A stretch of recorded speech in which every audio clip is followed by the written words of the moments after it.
हे बघा, हे वजडी आहे. मी ह्याला कुकरमध्ये लावते आता. ह्याच्यामध्ये मीठ आणि हळद टाकलेलं आहे.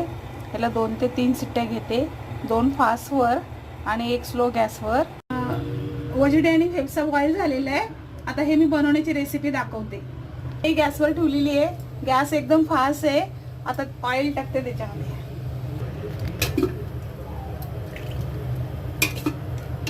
ह्या मापाने 3 ते 4 माप ऑइल टाकते. 2-3 झालेले आहेत माझे टाकून. बारीक कापलेला कांदा आहे. कांद्याला व्यवस्थित लालसर होजेपर्यंत भाजायचा. हे बघा, मस्त लालसर झालेलं आहे. आता ह्याच्यामध्ये मी माझ्याकडे वाटण पहिलेच बनवलेलं आहे ते टाकते. कांदा, खोबरं, अद्रक, लसणचं वाटण आहे ते वाटण टाकते. हे बघा, वाटण बनवलेलं आहे पहिलंच, हेच वाटण टाकते. तुम्हाला वाटणमध्ये काही समजलं नसेल तर मला तुम्ही कमेंटमध्ये विचारू शकता. मी तुम्हाला नक्की सांगण्याचा प्रयत्न करेल.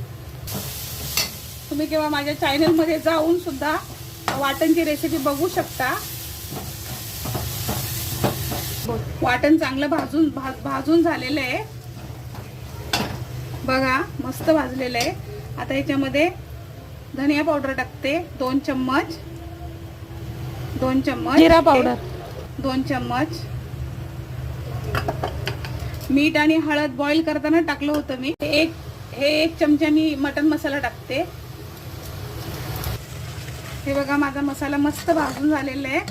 2 मिनिटासाठी ह्याच्यावरती झाकून ठेवते. गॅस एकदम स्लो.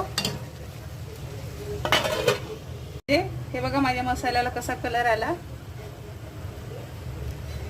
मला सांगा, लाईक करा. आवडलं तर नक्की माझी रेसिपी करून बघत राहा. हे मी आता वजडी आणि फेफसा टाकते.